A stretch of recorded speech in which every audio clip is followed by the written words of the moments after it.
क्या आप cast barrier को तोड़ पाएंगे? यहाँ पे हमेशा कास्ट बेस्ड पॉलिटिक्स हुई है। नहीं, ये देखिए, मैं इसका बड़ा इस पर ऑब्जेक्शन करता हूँ।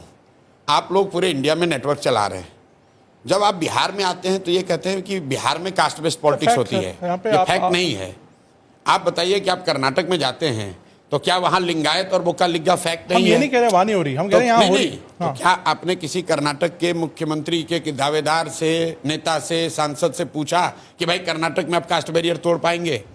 क्या आंध्र प्रदेश में कम्मा रेड्डी कापू का राजनीति नहीं हो रहा है? लेकिन जब आप चंद्रबाबू नायडू और जगनमोहन रेड्डी को इंटरव्यू करते हैं तो उससे ये नहीं कहते कि कास्ट बैरियर आंध्र में तो बिहार में पूछेंगे ना। नहीं, वहां पर भी आपने नहीं पूछा है, आज तक नहीं पूछा किसी ने। नहीं, ये बिहार के प्रति कहीं ना कहीं बायस दिखाता है। आप जब योगी जी को इंटरव्यू करते हैं तो ये नहीं पूछते हैं कि यूपी में आप कास्ट बैरियर तोड़ पाइएगा।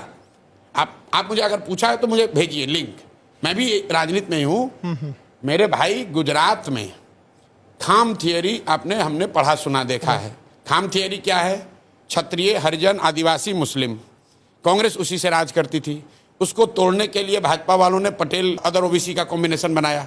क्या आपने मोदी जी से, केशुभाई पटेल से, बघेला जी से या कांग्रेस के नेताओं से ये पूछा कि भाई आप गुजरात में कास्ट के बैरियर को कैसे तोड़ेंगे?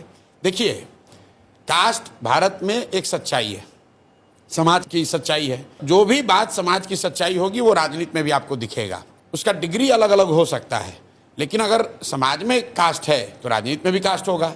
समाज में भ्रष्टाचार है तो राजनीति में भी भ्रष्टाचार होगा। समाज में अगर हिंदू मुस्लिम की भावना है तो राजनीति में भी दिखेगा। तो ये बात नहीं है कि खाली बिहार में ही ऐसा है। अब मैं आता हूँ आपके सवाल पे। बिहार में भाई पिछले 15 साल से भाजपा को बड़ी सफलता मिल रही है लोकसभा के चुनाव में। ज़्यादातर लोगों का मानना है कि भाजपा को सफलता नहीं मिल रही है, मोदी जी के नाम पर वोट पड़ रहा है। अब एकदम ध्यान से सुनिए।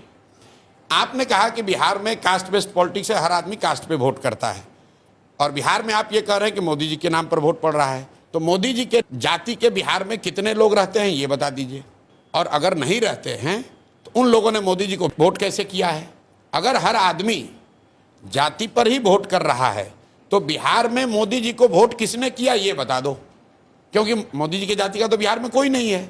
इसका मतलब ये है कि लोग जातियों से अलग हट के भी मोदी जी के नाम पर वोट किए हैं। चाहे वो हिंदूवादी होने के नाम पर करे, हिंदू मुस्लिम के लिए करे, राम मंदिर के लिए करे, विकास के लिए करे, वो एक अलग मुद्दा है, राष्ट्रवाद के लिए करे, लेकिन जाति के नाम पर तो नहीं कर रहे हैं। लालू जी को देख लीजिए। लालू जी को लोग, आप लोग कहते हैं बिहार में MY समीकरण है। वाई तो उनकी जाति हुई, M मुस्लिम हुए, 18% मुसलमान है। वो लालू जी की जाति का तो नहीं है। वो लालू जी को क्यों वोट करता है? इसलिए नहीं कर रहा है कि वो जाति का है, इसलिए कर रहा है कि वो भाजपा को वोट दे नहीं सकता है, तो डर के मारे लालू जी को देता है। तो जाति एक फैक्टर है, लेकिन जाति एकमात्र फैक्टर नहीं है।